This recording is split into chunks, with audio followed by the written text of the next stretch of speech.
The Korean War, tragedy caused by miscommunication.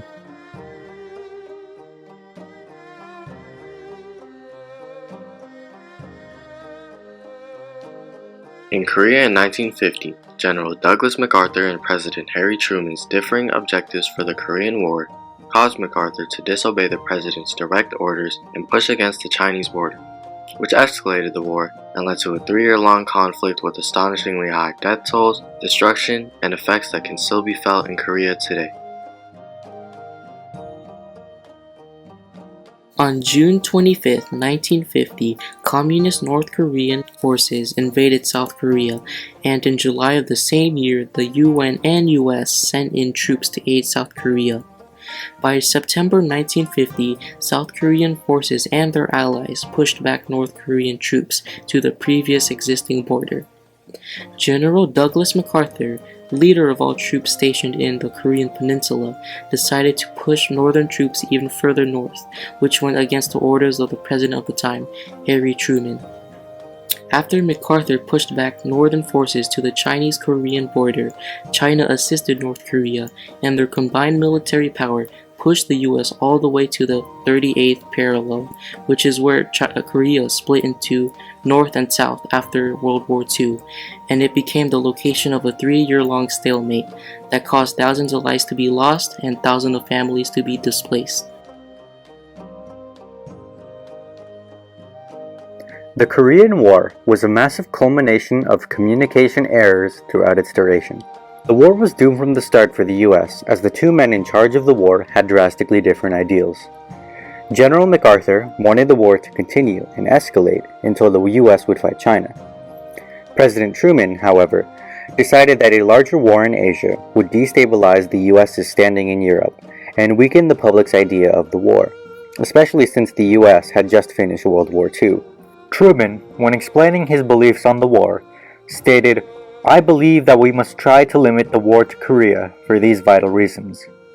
To make sure that the precious lives of our fighting men are not wasted. To see that the security of our country and the free world is not needlessly jeopardized. And to prevent a third world war." This shows a stark contrast to MacArthur, who, when talking about his beliefs on the war, stated, "Once war is forced upon us, there is no alternative than to apply every available means to bring it to a swift end. War's very object is victory, not prolonged indecision." These conflicting ideals brought the war to a turning point, as MacArthur had decided to ignore Truman's communication and push North Korean troops to the Korean-Chinese border. This had achieved MacArthur's goal and brought China into the Korean War. However, what MacArthur didn't expect was for President Truman to relieve him of his duties, which brought an end to their miscommunications. While the internal conflicts in the US had been solved, the war was far from over. After MacArthur's actions had brought China into the war was caught in a stalemate near the current-day border of North and South Korea, which is called the 38th parallel. There was little constructive communication between both sides during the stalemate, as the US kept trying to use the threat of nuclear bombs and invasions to get North Korea to surrender. And the few peace talks the US had suggested were almost immediately turned down by North Korea.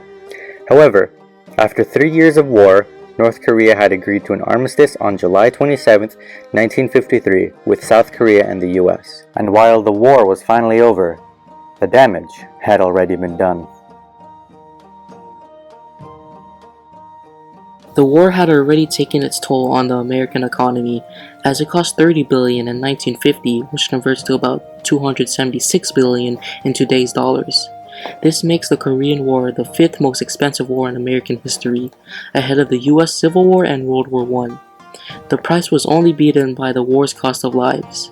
The war had taken the lives of 36,000 American soldiers and wounded almost 3 times as many.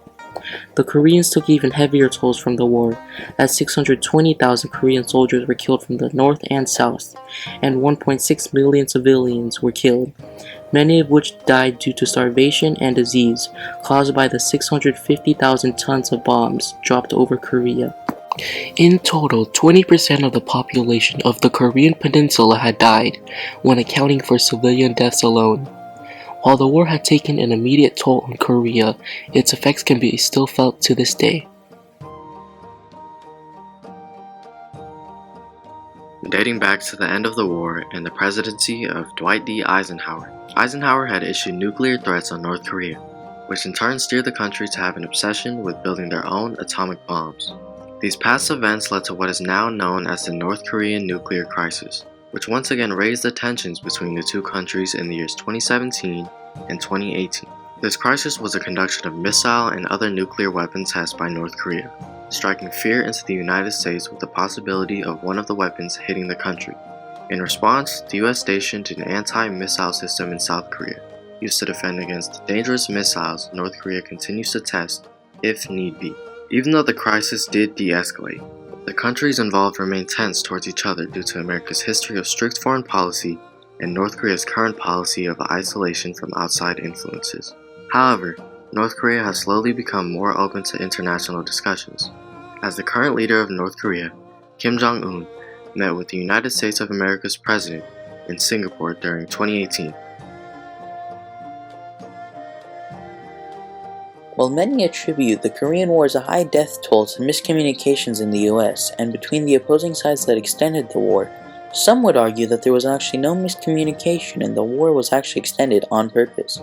Despite having just exited World War II, the US was actually quite willing to go to war against North Korea and China. This was mainly due to the Red Scare, which is the fear of the spread of communism.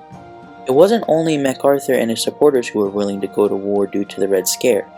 President Truman, who opposed many of MacArthur's ideas, was willing to go to war and was quoted saying, "If we let Korea down, the Soviets will keep right on going and swallow up one place after another."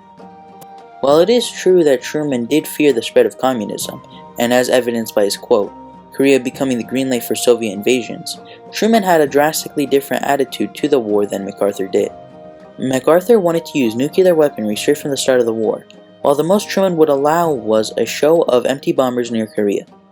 Truman wanted to keep the war small scale, while MacArthur wanted to push the war into Chinese territory.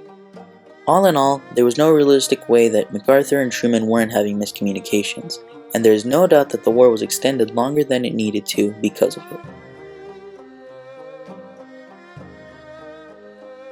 While the Korean War only lasted 3 years, it had devastating effects on Korea, and to this day exists as an example of how miscommunication within a country's leadership and between different countries can lead to devastating effects on its peoples. The Korean War had ended in massive costs of war and the deaths of 20% of the Korean population, while giving those left in Korea nothing to rebuild on after the country had been ravaged by bombs, disease, and starvation. While South Korea has recovered and is now considered one of the best countries to live in, and North Korea has become more willing to participate in international discussions, the effects of the war and the miscommunication that made it worse can still be felt to this day.